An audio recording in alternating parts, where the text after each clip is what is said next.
The PgMP certification is one of the most prestigious available in the Project Management Institute world. I'm Susan Kennedy. I'm the Vice President of Professional Development for the PMI Dallas chapter. I'm here with Huma Sohrwardy today, who has recently attained her PgMP certification. Huma, thank you so much for agreeing to share some of your insights with us, and congratulations on your PgMP. Thank you. Tell us, why the PgMP? What made you decide to go for that certification right now?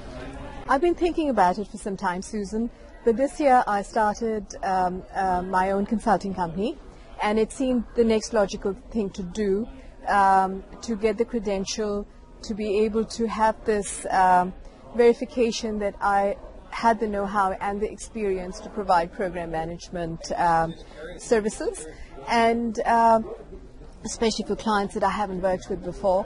Plus, it was also a personal challenge. I've been thinking about it for some time, and this year was just the right time to do it, and things just fell in place for me. It sounds like quite a challenge. Tell me, what did you see as the business value to your employers or to your clients? Right, so I've been seeing that more and more initiatives are being managed as programs, and it's becoming a more formalized discipline.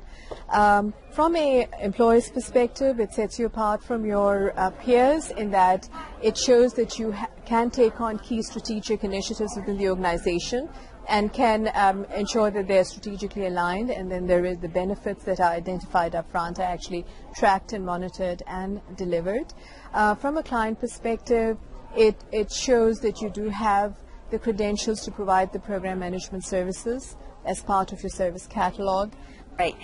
Then when you were preparing for that certification, what did you find was most helpful in getting you ready to go through the 3 different hurdles you have to jump in order to get this? Right. So the PMI website actually has comprehensive information on the process and how to actually go through it and maintain your credential. However, I found that during the application sort of phase, you're required to provide your program as well as project management experience. So it's part of the PMP, you're reliving that all over again.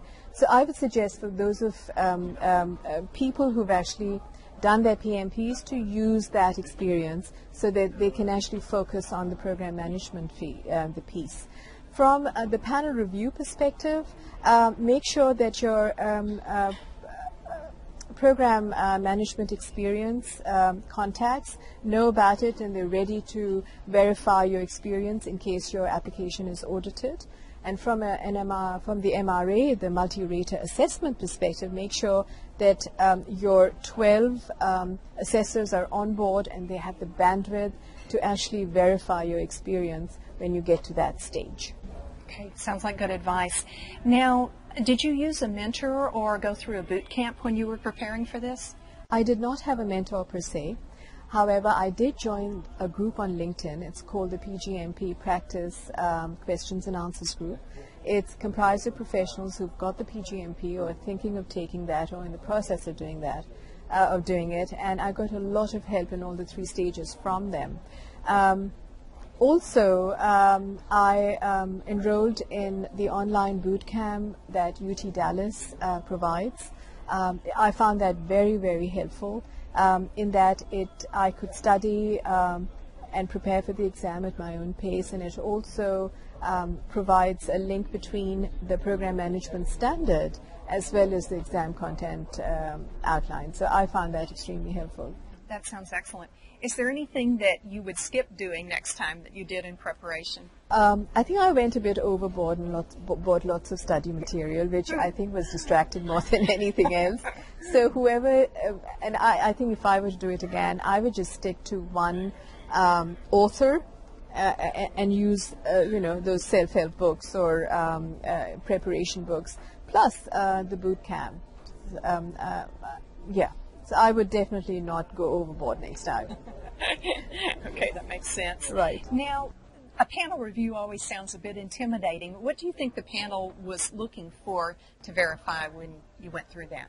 The main sort of purpose of the panel review is to make sure that whatever program management experience you've actually submitted with your application shows that you're knowledgeable about the different program management domains, and that you can show experience in having conducted some of those activities. But keep in mind that you don't have to have a formal program manager title to be able to be doing those things.